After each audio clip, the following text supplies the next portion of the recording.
is up? Happy hump day. CashKeg coming at you here. Another great, fantastic Wednesday, December 4th, 2019. Going to do a FanDuel lineup review of last night's FanDuel lineup. I'll do a full breakdown using Fantasy Draft today at 11 o'clock Eastern Standard Time. But I thought I'd come in here and do a quick overcap of my lineup. I'll talk about it, how I got there. How you like that, Sean? You like that little snow? It is a season. It's almost there, man. What's up, Jude? So we're getting there, man. Winter is just right around the corner, so why not have a little snow falling? Little snowman hanging out. Yeah, got to keep it fresh, man. Got to keep it new. As long as you know it stays virtual. Yeah, man. I love some snow. I just don't like shoveling. That's not fun. But yeah, like I said, we're just gonna do a quick lineup review on FanDuel, and like I said, I'm gonna keep just doing the one lineup on FanDuel this whole month, see how it pans out, and have that focus there. And I'll keep dropping those notes like I did last night, closer to lock, kind of my thoughts on the slate, and hopefully those help some people out win some money. So let's give this lineup a look real quick.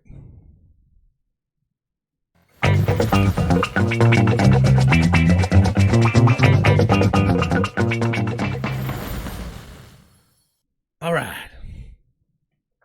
So here it is. This is what I ended up on last night. It cashed just about everything last night. Of course, the big news we got last night was Washington. You know, Bryant's out about 3 weeks, it looks like. Wagner was out. So we knew that front court for Washington was going to be really thin. And so it's basically going to be, you know, Hachimura, Bertans, and our boy, Bonga at 3,500. Those are the three guys that were going to man that front court. They had Sheffield, but he wasn't in play. Just those are the three guys who were in play. So Rui became a guy that we really wanted to get in our lineups. He didn't crush it all, but he let other things happen. Same with Bertans. Bertans had the better game, but it was like I felt better about putting Bertans in there than I did about Bonga, because like even though he's 3,500, I just felt the upside was more with Bertans, and we had the salary to get up there. So I already talked about Pirtle, of how I was just going to play him at center because we had LMA out already. So basically Gay and Pirtle at their prices on FanDuel, I was just going to lock them in my single entry lineup here. So I started with that, basically those four guys. Now with LMA out, I kind of talked about this, how I wanted to, I kind of wanted to pay up at the point guard and shooting guard position. And I loved Luka all night long. I had Luka in my original build. I kept going back and forth. When I put him in there, I had to punt somebody, and then I didn't feel great about Hart because I really wanted DeRozan in there in that matchup with no LMA, and they'd have to lean on him. He just couldn't hit a damn shot. But he still hit 5X, and there was other upside there. So going the Beal and DeRozan combo meant that I wasn't going to be able to get up to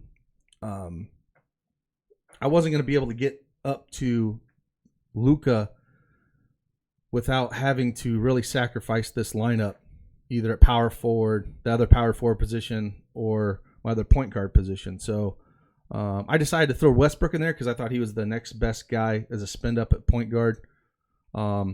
And then it left me with basically that point guard and power forward position. And you want to attack guys going against Washington. They're the fastest, pace team in the league. And that's how you want to attack them with those teams. And so, Fultz has been doing really well. He looked really aggressive last night. Really taking, the ball to the rack. So I threw him in there. And then I had just enough money to play Birch. I didn't really want to play Birch. But, if you build your lineup and you kind of feel very comfortable with it, and you have a last piece, with Vooch out, he was going to see minutes. So I figured if I could get 20 to 25 out of him, it's not going to tank my lineup. And he was doing decently there. Again, playing against Washington was a boost there. And so that's kind of how I ended up on this lineup. There's other ways I could have went. I saw a lot of head-to-head lineups that had Luka in there, and then they went down on one of their shooting guard positions to Hart. Some went Ross. They were the same price. So they went basically Beal and Ross, or Beal and Hart. And then they went up to Porzingis in that power forward position. And the way Porzingis started out, I was like, oh, man, I'm going to be dead in the water here. But he tapered off, and I think only put up a 30 spot. But those were the guys I was really looking at. Yeah, Sean. Yeah, man. I'm glad to see Fultz doing well because, boy, when he was in Philly, they screwed up his shot, and he just was just struggling, kind of all over the place. So it's kind of fun to see him play ball, up to his potential and how well he's been doing. So it was fun to watch him play last night. Yeah, Porzingis started out on fire. I think he had stinking, what do you have, almost 20 fantasy points? He started out in 4 blocks, on FanDuel they give you 3 points apiece.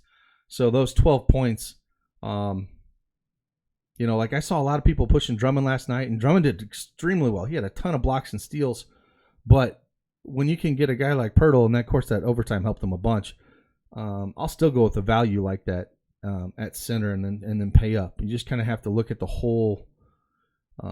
Was there value at point guard that you play that you feel comfortable with? I'm going to build off that value first, and I felt more comfortable with the guys in the front court value and then spinning up. So that's what I kind of ended up with. Yeah, he just, yeah, I don't know, man. Yeah, Porzingis just, it's Luka on that team, So, yeah, it is what it is. He was a little pricey for me on FanDuel, so he wasn't a must for me. But in that, they had nobody that can guard him. It's just, yeah, Luka's just way better player.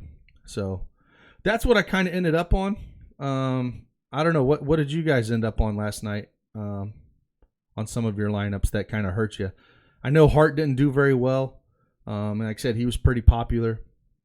I know what are the other point guard combos? I know Ball didn't do very well, so that kind of hurt some people as well. Because he was another guy I was considering up there. So, another guy what I was looking at too when I was building this lineup, I was looking at playing Beal, but then playing, Fournier as well. And I was looking at trying to get him in there. But when I threw him in there, I couldn't really get up to anybody else. Like, if I could have got up to Luka and Fournier over Westbrook and DeRozan, I probably would have done it. But I felt DeRozan was probably good for 40 fantasy points. Of course, took 2 overtimes to get there, but, he finished with that. And then Westbrook got there as well. So, yeah, it's just when we get that news late, man, everything changes. And so it was like basically I was building, like I said, off those 4 guys, all those cheap, $5K guys. They were going to get minutes in good spots and then just kind of figure out the puzzle pieces after that and what makes the most sense. I get nervous playing guys that are not as consistent, like I said, like Bonga.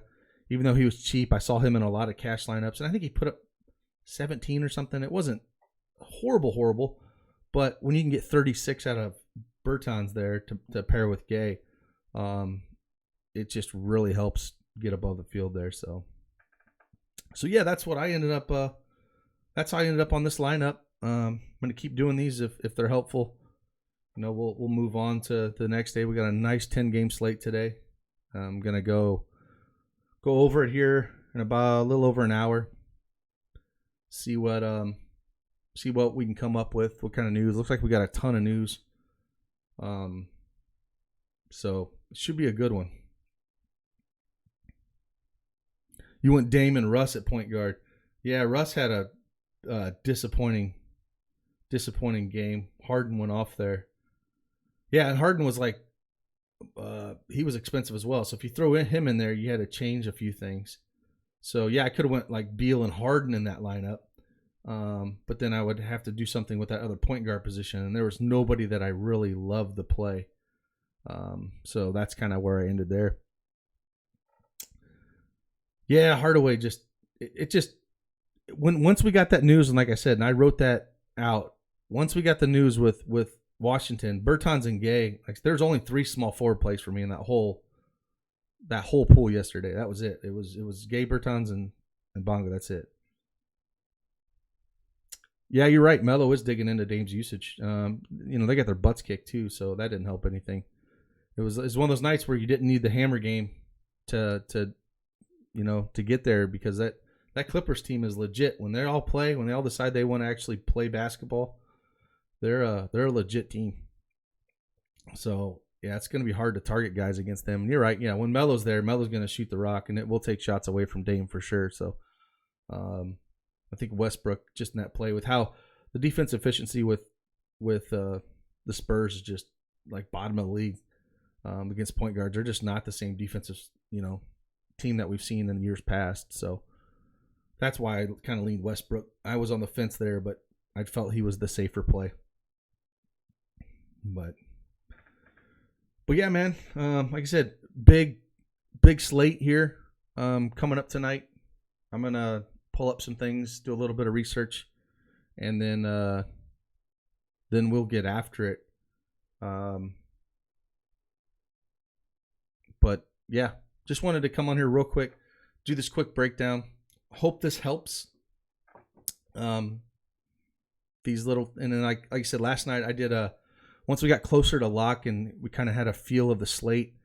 I ended up dropping kind of a short set of notes within our chat. So if you're not a DFS Army member, man, that's, get into our chat, because all up until lock, we're talking the slate and how things change, and they change on a dime. So get in there and get that information, because NBA changes constantly, and on the bigger slates it gets even crazier. So like on this 10-gamer tonight, I went and looked at the news a little bit. Holy crap, we got a ton of it. So get in there, sign up, use promo code Twitch, save yourself 20% off, and see what we're all about, man.